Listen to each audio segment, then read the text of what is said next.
Hujambo na karibu tena mtazamaji wa The World News katika kipindi hiki cha ulimwengu wa siasa. Naitwa Adam Hussein. Katika kipindi cha vita vya miaka miwili huko katika ukanda wa Gaza, Israel inadaiwa kwamba imetengeneza makundi ndani ya watu wa Gaza, hasa ikizingatia makabila makubwa, na mpango wake ilikuwa ni kuwatenganisha wa Palestina katika eneo hilo la ukanda wa Gaza. Hata hivyo, baada ya kumalizika kwa vita, kwa maana usitishaji wa mapigano ya hivi punde, kumekuwa na makundi ambayo yalijitokeza yakiwa na silaha ambayo yalikuwa yakipigana na kundi la Hamas katika eneo hilo la ukanda wa Gaza kwa msaada wa Israel. Ripoti zinaeleza kwamba kutokana na mapatano ya hivi karibuni ya kusitisha mapigano, yameweka wazi mapungufu katika mfumo wa usalama wa ndani na kufichua uwepo wa vikundi vilivyojihami ambavyo vinapambana na Hamas kwa kushirikiana na Israel. Mnamo mwezi Juni, waziri mkuu wa Israel Benjamin Netanyahu alieleza kuwa serikali yake imefanikiwa kuhamasisha baadhi ya makabila ndani ya Gaza ili kupambana na kundi la Hamas. Na miongoni mwa makabila hayo ni kabila la Dagmash ambalo limehusishwa na mapigano yaliyosababisha kifo cha mwandishi wa habari na mwanaharakati mashuhuri wa Kipalestina Saleh Jafar Ravi. Na kwa mujibu wa ripoti mbalimbali, baadhi ya viongozi wa vikundi hivi ni maafisa wa zamani wa usalama kutoka harakati ya Fatah ya mamlaka ya Palestina.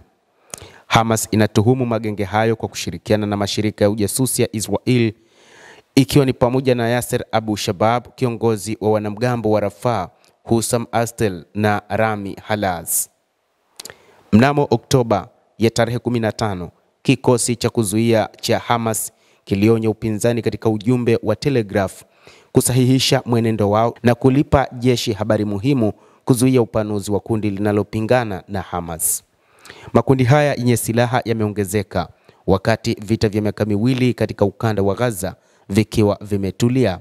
Mtaalamu wa usalama aliambia tovuti ya Lebanon Al-Modoun. Tovuti ya Emirate ya Arab News imeripoti kwamba vyanzo vilielezea mapigano kama vita vya kujihami kimaisha. Wakati huo gazeti la mjini London la Asharqi Al-Awsat linanukuu chanzo karibu na Abu Shabab liliandika kwamba kundi hilo hadi sasa limeajiri mamia ya wapiganaji na limewapa mishahara minono, lakini kundi hili linapata msaada mkubwa kutoka serikali ya waziri mkuu Benjamin Netanyahu. Lakini je, vikundi gani vikuu vya wanamgambo vinavyofanya kazi katika ukanda wa Gaza? Kwa mujibu wa shirika la habari la BBC, hivi sasa makundi kadhaa ya wanamgambo yanafanya kazi katika ukanda wa Gaza, mojawapo ikiwa ni mafungamano na Yasser Abu Shabab na lina makao yake makuu katika mji wa kusini mwa Rafah. Kuna kundi lingine linaloitwa Al-Qawat Al-Shabiyya, yani majeshi maarufu, ambalo linasemekana kuwa na uhusiano na Abu Shabab. Linaongozwa na Ashraf Al-Mansi na linafanya kazi kaskazini mwa Gaza, ikiwa ni pamoja na Beit Lahia na huko Jabalia. Mnamo Oktoba 14, Mansi aliwaonya wa Palestina kaskazini mwa ukanda wa Gaza katika ujumbe uliorekodiwa kutokaribia maeneo yanayodhibitiwa na Hamas. Yasser Abu Shabab hapo awali alikamatwa na Hamas kwa tuhuma za uhalifu. Inasemekana kuwa Israel ililipatia kundi lake silaha na vyombo vya habari vimeripoti sana juu ya uwezekano wa uhusiano wake na Israel. Ripoti ya Umoja wa Mataifa ilimtaja Abu Shabab kuwa mhusika mkuu katika uporaji mkubwa wa misaada ya kibinadamu. Inadaiwa kuwa kundi lake lina wapiganaji zaidi ya 100 huku likiripotiwa kuwa Israel inalipatia silaha. Lakini kuna maeneo ambayo yametajwa kwamba ndio wanayofanyia kazi. Kwa mujibu wa shirika la habari la Iram News, kundi la pili la wanamgambo linaloongozwa na Rami Halaz linaendesha harakati zake katika mji wa Gaza na limeundwa na makumi ya watu wa familia ya Halaz ambao baadhi yao ni wanavuguvugu la Fatah. Iram News ilielezea kundi hilo kama kundi la wapiganaji lililopangwa zaidi katika jiji. Kundi la tatu linatajwa na Aram News liko katika mji wa Khan Yunis na linaongozwa na Hussam Astel. Kuna kundi jingine lenye silaha linaloongozwa na Yassin Hanidak linaloundwa na makumi ya wanachama wa zamani wa harakati za Fatah, ambapo kando yake kuna kundi la wanamgambo wenye mfungamano na kabila la Dagmash ambalo linasemekana kuungwa mkono na jeshi la Israel. Sam Astel ni afisa wa zamani wa usalama wa mamlaka ya Palestina ambaye anaongoza kundi la wanamgambo lenye makao yake makuu huko Khan Yunis, kusini mwa ukanda wa Gaza. Anasemekana kuunga mkono makundi ambayo Hamas kwa sasa inayakandamiza. Huko wake unasemekana umemfukuza pia.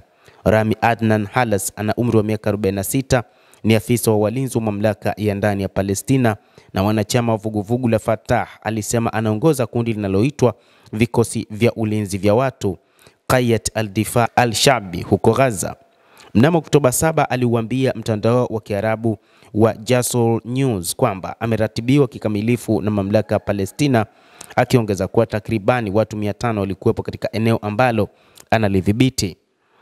Mtazamaji wa The World News, hayo ndio ambayo yanaelezwa wakati huu, lakini kumekuwa na ripoti chache za uhusiano wa moja kwa moja kati ya makundi haya yenye silaha huko Gaza, na mambo mawili yanaonekana kuwa sawa: ni madai ya kuunga mkono Israel na kuhusishwa na baadhi ya wanachama wenye vuguvugu la Fatah.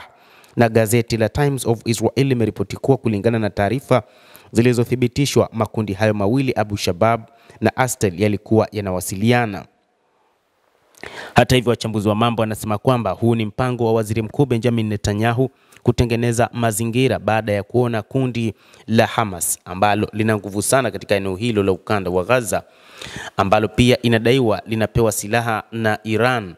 Ni sasa anapaswa kutengeneza mazingira ya kutengeneza makundi mengine ambayo yataweza kupambana na kundi hilo hata baada ya kumalizika kwa vita, ikiwa kundi hilo halijaondoka katika eneo la ukanda wa Gaza. Endelea kuwa nasi mtazamaji, lakini usisahau kulike, usisahau kucomment, kadhalika na kusubscribe channel yetu hii ili upate habari hizi kwa mapana hapa The World News. Mimi ni Adam Hussein, endelea kuwa nasi wakati wote, endelea kutufuatilia. Utayajua mengi yanayojiri katika ulimwengu kupitia hapa The World News.